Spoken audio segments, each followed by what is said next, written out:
Oh, welcome to Intensive Car Care. Again, we got 2016 plate Suzuki vitara in.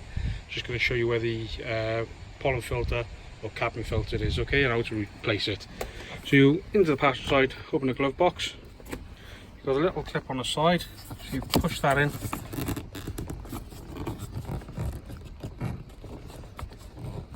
Sorry, it's quite hard one-handed. So you push that in and you get the clip off.